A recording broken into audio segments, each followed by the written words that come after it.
Bienvenidos a su canal El Valor de Ser Cristiano. Escuchemos a don Luigi María Epicoco con el tema Mira hacia adelante. Del Santo Evangelio según San Lucas, capítulo 9, versículos del 56 al 62. Y continuaron en el camino hacia la otra aldea. Mientras que iban de camino, alguien le dijo: Maestro, te seguiré a donde quiera que vayas. Jesús le contestó: Los zorros tienen cuevas y las aves tienen nidos, pero el Hijo del Hombre ni siquiera tiene dónde recostar la cabeza. Jesús dijo a otro: Sígueme. Él contestó: Señor, deja que vaya y pueda primero enterrar a mi padre. Jesús le dijo: Sígueme y deja que los muertos entierren a sus muertos. Tú ve a anunciar el reino de Dios. Otro le dijo: Te seguiré, Señor, pero antes déjame despedirme de mi familia. Jesús le contestó: El que pone la mano en el arado y mira hacia atrás, no sirve para el reino de Dios. Palabra de Dios. Este extracto del Evangelio de San Lucas que acabamos de leer en esta tarde es un paso decisivo del Evangelio. ¿Por qué? Porque nos habla de la secuela, es decir, habla del modo en que nosotros podemos seguir a Jesús. Y el evangelista Lucas cuenta tres modalidades, tres situaciones diferentes. Y son diferentes entre ellas, pero que a la vez están unidas entre sí, por el hecho de que quien está atrás son los discípulos, que sienten esa necesidad de ir detrás de Jesús. Los discípulos sienten la necesidad de seguir a Jesús. Y permítanme abrir un momento, un paréntesis. El primer paso de la fe es hacer crecer dentro de nosotros el deseo de entender, el deseo de conocer, el deseo de conocer a Jesús, de encontrar a Jesús. Teológicamente es el deseo de seguirlo y nace como una curiosidad. Quizá nosotros empezamos a tener esa curiosidad de decir: tal vez mi fe no la he utilizado realmente a profundidad. Tal vez eso que he pensado del Evangelio no es lo que yo realmente pensaba. Tal vez estaba pensando algo equivocado.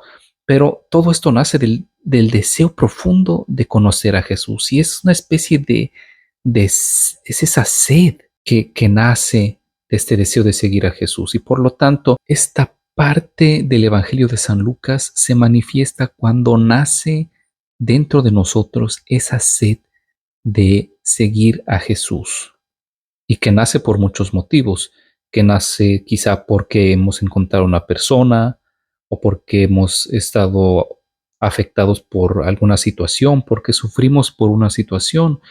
A veces, sin embargo, nace por una situación de alegría. Yo, por ejemplo, de sacerdote vi dentro de mí nacer ese deseo de encontrar a Jesús en las cosas más diversas que pude haber encontrado en mi vida. Sin embargo, a veces todo parece que se reduce a un aborto, porque después de un poco este deseo empieza a disminuir, empieza a secarse, empieza a apagarse. Y es que esto sucede porque muchas veces no construimos nada sobre él. Por ejemplo, cuando nosotros conocemos a una persona, no necesariamente nos enamoramos de esa persona. O quizá uno se puede enamorar, pero después de un tiempo ese amor desaparece. No se puede dar por sentado que ese amor que nació en un principio puede seguir en un proyecto más grande a futuro. Pero me gusta hablar de este pequeño deseo al principio, porque esto crea lo que se conoce como discipulado, y a partir del cual los discípulos aprenden y por lo cual los discípulos siguen a su maestro. Por lo tanto, el Evangelio de San Lucas nos presenta esas situaciones, a veces un poco disparatadas, en las cuales Jesús elige a una persona y, bueno, esas personas tienen que hacer la elección de seguir o no a Jesús. Ahora, escuchemos. Una persona le dice a Jesús: Te voy a seguir a donde tú vayas. hermoso. Pero esperen, esto es como una declaración absoluta de discipulado. Donde quiera que tú vayas, yo iré contigo. Yo, de frente a algo así, yo diría gracias. Jesús es muy duro, por el contrario. Y escuchen, él le dice, los zorros tienen sus guaridas y las aves del cielo sus nidos, pero el Hijo del Hombre no tiene dónde reposar su cabeza. Por lo tanto, hermanos míos, el problema es siempre igual. Si tú sigues Jesús porque quieres tener una certeza en tu vida, te has equivocado. Jesús no es una certeza, no es una seguridad de nuestra vida, no es un refugio. Jesús no es una solución, no es algo que te protege de la vida. Y dices, Jesús, yo tengo a Jesús, estoy tranquilo, puedo incluso evitar de vivir, además que está Jesús. Y muchos de nosotros pensamos así. Es como si pensamos que Jesús es nuestra solución a nuestros problemas, como si fuera algo que ya no nos empuja más a vivir. Es como pensar que Jesús está ahí para resolver nuestros problemas y que si la vida nos hace sufrir, pues no importa porque tenemos a Jesús y Él va a evitar que las cosas malas pasen en nuestra vida. Y nos autoconvencemos que Jesús es esa seguridad, que no hay más necesidad de ningún camino porque está Jesús. Y claro, somos tan devotos que decimos, bueno, yo tengo a Jesús, no tengo necesidad de buscar nada más, no tengo necesidad de irme por otro camino. Pero no es así. Jesús dice, el Hijo del Hombre no tiene dónde reposar la cabeza, lo tienen los zorros, lo tienen las aves del cielo, pero el Hijo del Hombre te obliga a caminar. Quiero hacerles entender lo importante que es esto. Imaginen que nosotros tenemos el deseo de llegar a algún lado, pero no sabemos caminar. Entonces tenemos la necesidad de que alguien nos tome en sus brazos y nos lleve hasta nuestro destino. Si yo encuentro a alguien que me tome en sus brazos y que me lleve ahí, entonces mi problema está resuelto. Pero Jesús no es así. Jesús no es ese. Jesús no es ese par de brazos que nos va a levantar y que nos va a llevar hasta un lugar. Jesús es la precariedad de dos piernas que tienen que aprender a caminar. No es una certeza de que detenga el viaje, sino que tengo que aventurarme a caminar. Es exactamente como si yo pudiera llegar de un lado al otro en los brazos de alguien o de un lugar a otro porque alguien me enseña a caminar. Y si alguien me enseña a caminar, como lo vemos por ejemplo con los niños, cuando los niños empiezan a girar de aquí para allá, a hacer piruetas, porque tienen que aprender a mover los pies, tienen que aprender a tener equilibrio y a medida de que el tiempo pasa y que practican gradualmente, ellos empiezan a permanecer en pie. Entonces, ¿cuál es la certeza de Jesús? La certeza de Jesús es ese momento en que Jesús hace que te quedes en pie sobre tus piernas, pasando por esa precariedad de esa educación, en el viaje de todo lo que implica. Por lo tanto, si tú piensas que Jesús es una solución a tu vida solo porque evita que pasen cosas en tu vida, ese no es Jesús. Y Jesús dice, no me busquen por ese motivo. Pero nosotros pensamos, Jesús, yo vengo a ti para que tú evites mis problemas. Jesús, yo vengo a ti para que evites mi dolor. Jesús, yo vengo a ti para que resuelvas estos problemas que yo tengo en mi vida, estos problemas que yo tengo en mi familia. Jesús, yo vengo ante ti y ya resolví esos problemas que me estaban oprimiendo en la vida. No, no es así. Cuando tú vas con Jesús, ahí empieza todo. Y es que es ahí donde tú empiezas el camino. Ese camino que te va a llevar hacia alguna parte. No es algo que te evita ese camino. Yo desconfío siempre de esos que dicen, ay, Jesús me liberó de un momento a otro de este problema. No es educativo esto. E incluso Jesús mismo no lo hace con los discípulos. Si leen nuevamente el Evangelio, se van a dar cuenta que el camino por el cual Jesús hace pasar a los discípulos no es uno en el que enseguida encuentran todo, en el que inmediatamente saben todo. No, cuando Él encuentra a Pedro, a Santiago y a Juan, no los hace sentarse y no les dice, miren que yo soy el Hijo de Dios en Jerusalén y seré crucificado y voy a resucitar al tercer día. Después de 3 años va a suceder esto y esto otro. No, Jesús no hace así. Jesús los prepara. Cuando piensa que ellos están listos, Él comienza a decirles algo. Y de hecho, cuando Jesús les empieza a decir ciertas cosas sobre la realidad de Jesús en el mundo, ellos inmediatamente empiezan a protestar porque no quieren escuchar lo que Jesús les está diciendo. Porque es demasiado fácil cuando hay un padre que te mantiene, que te sostiene de la mano, porque parece que estás caminando, pero no, en realidad es el papá que te está sosteniendo de la mano, pero el papá o la madre que te está sosteniendo de la mano, pero después cuando tu padre o tu madre te sueltan de la mano, tú dices, no, no, no, no, no me dejes porque ahora me caigo, no es necesario que tú me sueltes la mano, pero de hecho es necesario porque de lo contrario, tú no vas a aprender a valerte por ti mismo, no vas a aprender a sostenerte sobre tus propios pies. Y la fe exige que nosotros aprendamos a estar en pie sobre nuestras propias piernas. Eso quiere decir que Jesús exige que cada uno de nosotros aprenda verdaderamente a ser libre. Y en la fe no hay descuentos. No es que si como yo tengo fe, no quiere decir que entonces ya tengo un descuento sobre el sufrimiento, por ejemplo. No, es todo el contrario. La fe hace que todas las cosas sean mucho más exigentes. Si al mundo no le importa absolutamente que tú estés sentado en una esquina y que pases toda tu existencia ahí, para la fe esto es algo completamente inconcebible. Es inconcebible que uno se la pasa encerrado en un nido, en una guarida. Eso no tiene sentido para la fe. El Hijo del Hombre no tiene dónde reposar la cabeza. Así que si quieres seguirme, dice Jesús, deja tu refugio y sígueme. Vean que esto es una conversión muy profunda, porque todos nosotros tenemos una necesidad de ese refugio, porque todos tenemos esa necesidad de paz, todos tenemos esa necesidad de detenernos y quisiéramos esa guarida, ese lugar donde pudiéramos escondernos. Yo tal vez les he contado que una familia me invitó a comer.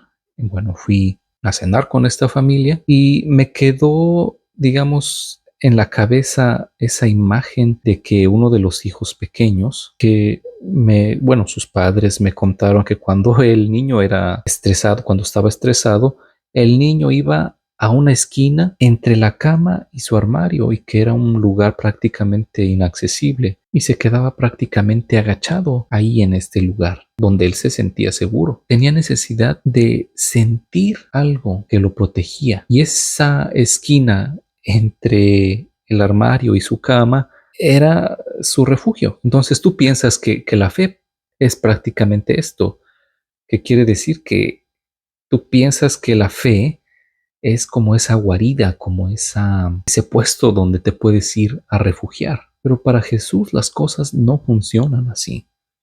Jesús es uno que viene y te dice, Jesús es uno que viene ante ti a esa esquina, a ese refugio y te dice, vamos, ten coraje y levántate, sal de ese refugio, regresa. Es como si le dijera al niño que les digo del ejemplo, regresa al comedor, a comer otra vez, a convivir con tu familia. Entonces es aquí donde parece que Jesús se enoja, pero en realidad no es así, sino que Jesús es exigente y dice, cuando una persona le dice, yo te voy a seguir a donde quiera que tú vayas. Amigo, atento, atento, dice Jesús, porque los zorros tienen sus guaridas, las aves del cielo tienen sus nidos, pero el Hijo del Hombre no. Segunda cosa o punto número 2. A otra persona, Jesús le dice, sígueme. Y vean que esta es la cosa más hermosa de esa secuela. No es que nosotros decidamos seguir a Jesús, sino que es Jesús quien te pide de seguirlo. Y no sabes el motivo por el cual a un cierto punto se despierta y te llama y que te dice, ahora sígueme. Es hermoso esto. Jesús te busca y tú lo evitas usando la vida. Dense cuenta de esta excusa, Señor, concédeme de ir a enterrar a mi padre. Pero, ¿quién de ustedes, si tiene un poco de corazón, no le hubiera concedido algo así a una persona? No se puede condenar el hecho de ir a sepultar a su padre. De hecho, es un acto de caridad. En el Antiguo Testamento está escrito que es una obra de misericordia hacer esta obra. Permíteme de ir a enterrar a mi padre. Y Jesús replicó, deja que los muertos entierren a sus muertos. Tú ve y anuncia el reino de Dios. Entendámonos. En nuestra vida hay muchos cadáveres, zonas grises, zonas oscuras, partes de nuestra historia que están muertas. Y comúnmente nosotros somos rehenes de esas partes muertas de nuestra vida. Son cadáveres que no nos permiten avanzar. Heridas, historias que hemos vivido en la vida, dolores que nos han aplastado, incomprensiones, traiciones, todo lo que ustedes quieran. Nuestra historia está llena de cadáveres que exigen que no vayamos lejos de ahí, que nos exigen que permanezcamos enterrados, solo que nunca logras enterrar esos cadáveres. Empiezas a hacer una fosa, lo metes dentro del hoyo y después sale un poco de ese cadáver y después salen a flote nuevamente estos cadáveres en tu vida. Y tú dices, Señor, apenas voy a superar este problema, empezaré a tomarte en serio. Apenas cerraré esta herida dentro de mí, entonces yo voy a empezar a creer en ti. Apenas superaré ese hecho en el que me he sentido de esta manera o de la otra, yo apenas pueda seguir adelante, voy a seguirte. Pero dice Jesús, basta, basta de ser rehenes de los cadáveres de su historia. Es suficiente. Deja que los muertos entierren a sus muertos. No se obsesionen con cosas que ya sucedieron. No dejen que esas cosas elijan por ustedes. No permanezcan atrapados en su pasado. Esto significa, deja de mirar hacia atrás. Si quieres ser discípulo, tienes que aprender a mirar hacia adelante. Tú ve y anuncia el Evangelio. Mira hacia adelante. No mires a tus heridas, mira hacia adelante, no mires las cosas feas que pasaron en tu vida. Lo sabemos, sabemos muy bien lo que sucedió, sabemos que hay un muerto. ¿Qué queremos hacer? ¿Queremos hacer que ese muerto se convierta en toda nuestra vida? No es una falta de caridad de Jesús, no tiene que decir que no tiene que tener caridad hacia su papá, sino que Jesús está diciendo, tienes que aceptar el hecho de que esa cosa es algo que ya está muerto. Basta. Empieza un camino de liberación de este cadáver. El cadáver del Padre, el cadáver de algo que tiene que ver con nuestra historia. Tal vez no es el Padre entendido como nuestro Padre biológico, sino que más bien es una parte de nuestra historia a través de la cual hemos estado puestos en este mundo, en la cual prácticamente fuimos paridos a este mundo. En este sentido habla Jesús del cadáver del Padre. No hay discipulado, dice Jesús, si nosotros permanecemos rehenes de nuestro pasado. Pero a mí me sucedió esta cosa que yo no puedo seguir adelante. Yo estas cosas, por ejemplo, las escucho en las confesiones. Yo también veo estas cosas incluso conmigo mismo. ¿Cuántas veces, por ejemplo, al leer la palabra de Dios digo, está bien Jesús, tú permíteme que yo supere este problema de cuando yo era niño y entonces yo te voy a tomar en serio y voy a seguir adelante? Es como si Jesús me mirara y me dijera, basta, basta con esta historia de cuando eras un niño. Ya no eres un niño, basta. Pero no es porque Jesús no quiere que resuelvas tu problema, sino que más bien no quiere que permanezcas como un rehén de ese problema. No quiere que permanezcas atrapado en ese problema. O no quiere que quedes atrapado en esa etapa de tu vida. Y aquí no estoy haciendo una invitación a que no se tomen en serio lo que nos sucedió o lo que nos ha pasado en nuestra vida, sino que a veces pasa que tomamos tan en serio esas cosas que nos suceden en la vida, que nos convertimos en rehenes, en prisioneros. Sí, tenemos que considerar nuestras heridas. Sí, tenemos que dar un nombre a nuestros cadáveres, pero no debemos pasar toda nuestra vida en el cementerio. No podemos permanecer atrapados en nuestros problemas. Tercera cosa o tercer punto. Otro le dice a Jesús, te voy a seguir, Jesús, pero primero permite que yo vaya a despedirme de mi familia. Yo le llamo a esto la disponibilidad condicional. Que dices, sí, sí, claro, vamos a hacer como dices tú, pero únicamente déjame ir a casa y a despedirme de mi familia. Bueno, entonces en realidad no hay diferencia entre lo que veíamos de la persona anteriormente, pero no, en realidad sí hay diferencia. La primera secuela de la cual nos habla el Evangelio nos pedía liberarnos de la idea de que Jesús es una seguridad que no nos deja caminar. Jesús es una seguridad en camino.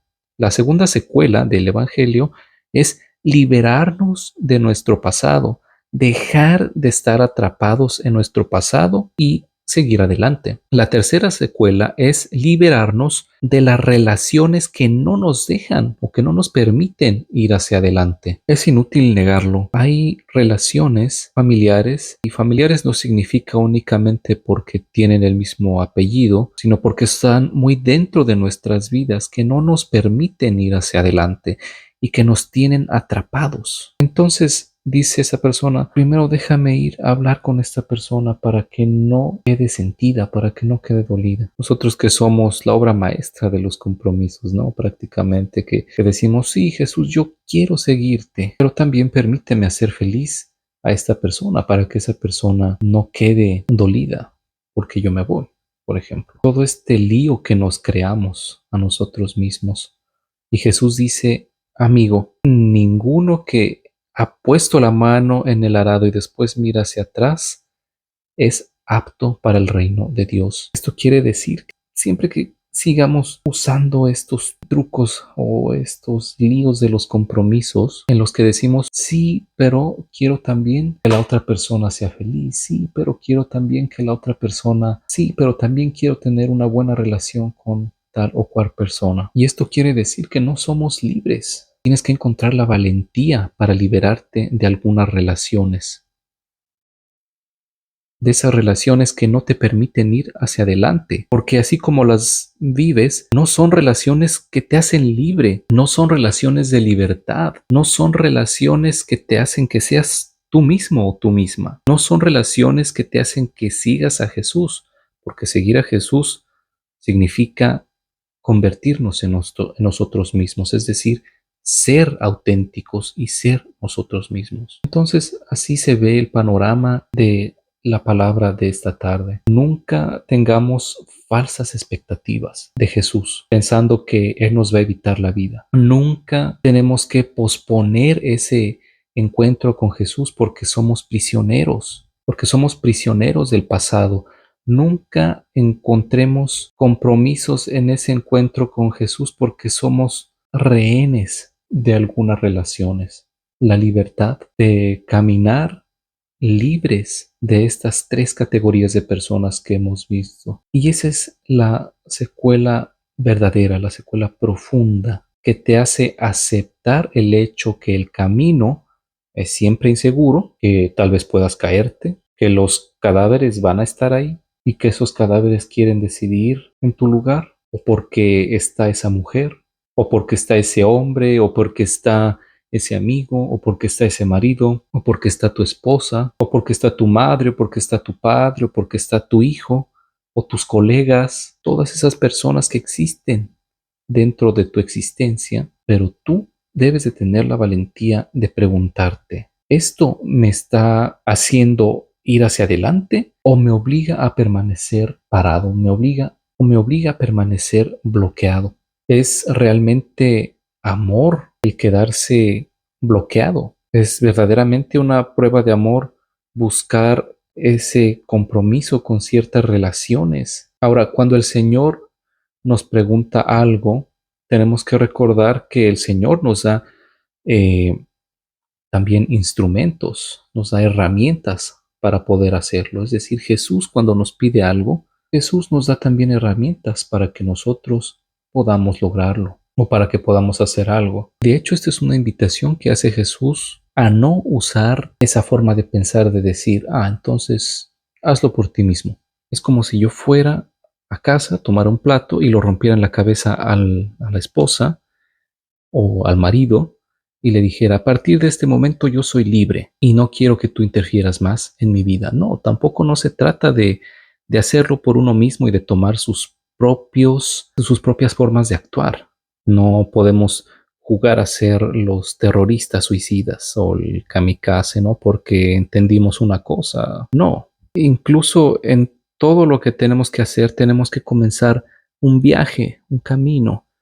¿Por qué? Porque es un error pensar que hay una forma de emprender un viaje en el cual no hay incertezas. No, realmente incluso dentro de todo esto tenemos que empezar un viaje. ¿Por qué? Es un error pensar que exista el emprender un viaje que renuncia a las certezas y que Jesús mismo lo sabe y de hecho hay días en los que Jesús nos hace comprender esto porque saben, a veces nosotros como seres humanos a veces también tenemos necesidad, como dice el dicho, de esa zanahoria delante de nosotros para poder avanzar o que a veces también necesitamos de un bastonazo para que podamos seguir adelante. Y en realidad es una utopía este hecho de olvidarnos del pasado porque no podemos jamás liberarnos, no podemos olvidarnos completamente de nuestra historia, de las cosas que hemos pasado. Pero nosotros tenemos que decidir que no importa más esa parte fea de nuestra vida. Si tú, por ejemplo, sientes ese dolor de estar abandonado, no es que un día tú te despiertas en la mañana y dices, bueno, yo tengo que seguir a Jesús, así que me olvido de mi historia, me olvido de mis problemas y voy hacia adelante. No, estas cosas y tu historia te la vas a llevar por siempre, incluso hasta el final de tu vida. El miedo, la angustia de ciertas situaciones que viviste, pero tienes que preguntarte si ese miedo, esa angustia, que podemos decir que es el cadáver, ¿cuánto está decidiendo por ti dentro de tu vida? Esto sí que lo puedes hacer. Y es utópico pensar que te puedes liberar de todas las relaciones que no te hacen crecer. Yo mismo, por ejemplo,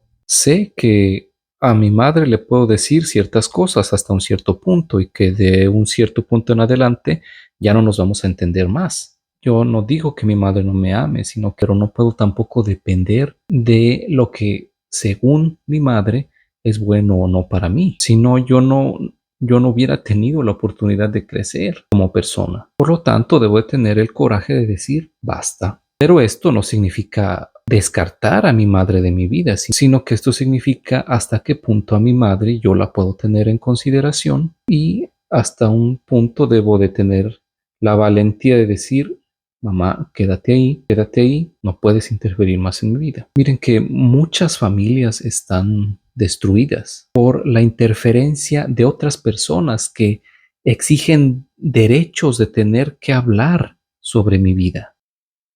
Ustedes saben, ¿no?, que está de moda o criticar al Papa porque se llama Benedicto XVI, o aclamarlo o aclamar al Santo Padre porque se llama Papa Francisco. En las dos situaciones no está bien. ¿Saben por qué? Porque nosotros no tenemos el derecho de decirle al Papa cómo debe de ser Papa. No podemos decirle qué decisiones puede tomar como Papa, sino que es el Señor. Por el contrario, el Señor nos hubiera elegido a nosotros para ser el Papa, ¿no? Si sabemos más que el Papa.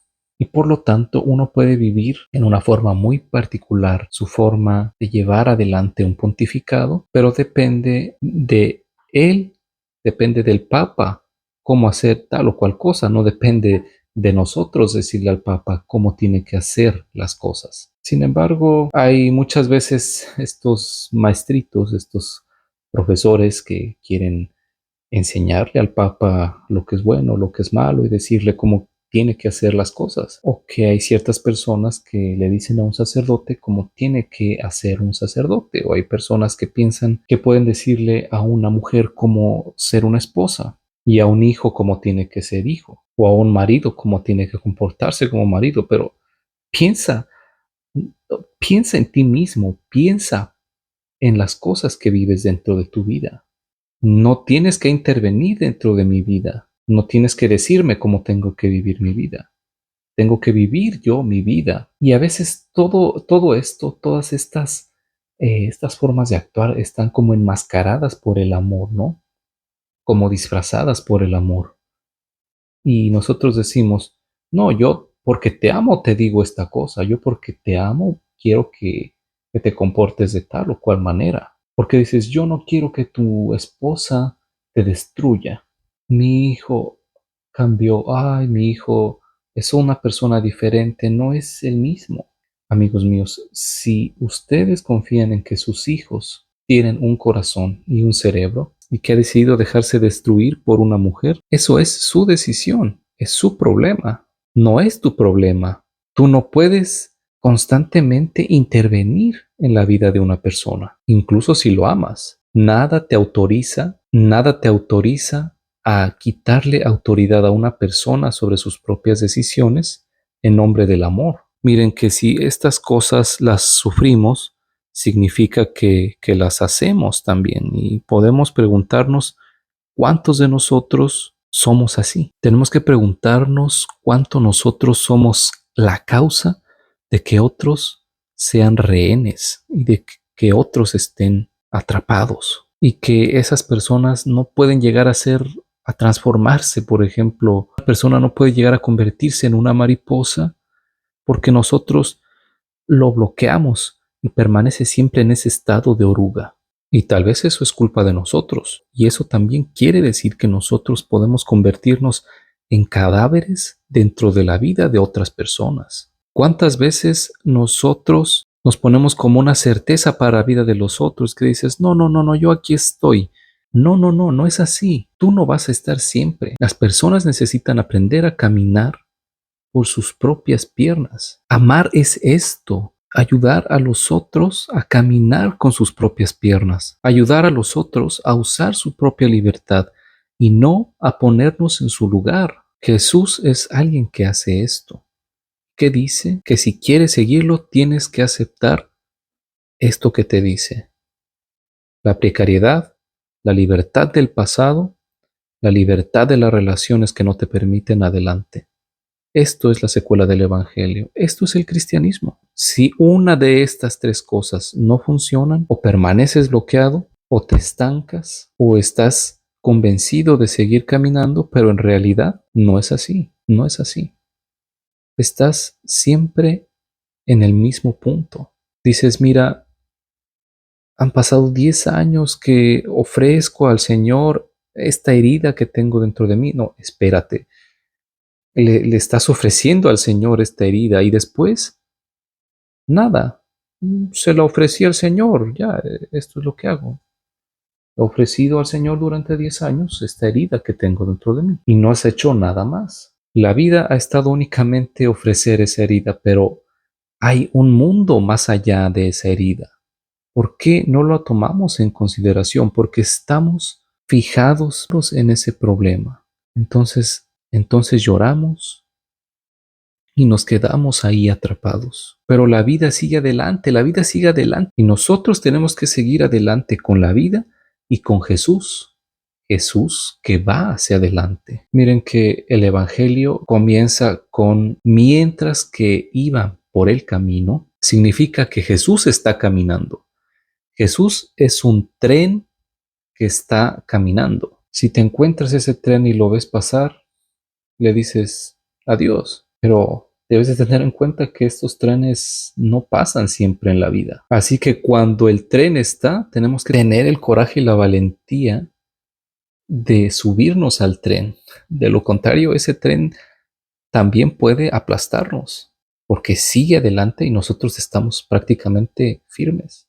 Incluso la fe también puede convertirse en una grande tragedia porque la hemos vivido de una forma tan equivocada que en lugar de sacarme de algo, en lugar de ser algo provechoso, que en lugar de tomar las cosas buenas del Evangelio, de ese encuentro, lo vives como algo que te está aplastando, algo que te anula, algo que te está cancelando, que te destruye. Bueno, yo creo que estas tres características, estas tres etapas son fundamentales para cada uno de nosotros. ¿Y qué podemos hacer? Preguntarnos de una forma leal qué es lo que busco con la fe, qué es lo que nos mantiene atrapados en el pasado y qué es lo que hace que algunas relaciones no nos permitan avanzar. Si tomamos en serio estas tres cosas, pero serenamente, amigos míos, les pido, por favor, tomen en cuenta que no podemos resolver todo junto. Pero si te has dado cuenta de que no estás yendo hacia adelante, de que no estás avanzando, es porque estás atrapado en un ámbito, en una situación de tu pasado. Y a veces se necesita de algún tiempo, pero llegaremos a salir de ese problema. Tranquilo, el Señor nos da todo el tiempo necesario para hacer esto. Y de hecho, si no nos basta el tiempo que tenemos en esta vida para salir de esas situaciones, pues bueno, Dios incluso nos da también un pedazo de la otra vida, de la otra existencia, para poder salir adelante de ese dolor. Y es por eso que, por ejemplo, la existencia del purgatorio es algo hermoso, porque nosotros nos lo imaginamos siempre como un lugar que purga todo, ¿no? Pero en realidad es como un tiempo extra, como un tiempo suplementario que dice, bueno, no ganaste el partido, entonces tienes tiempo extra.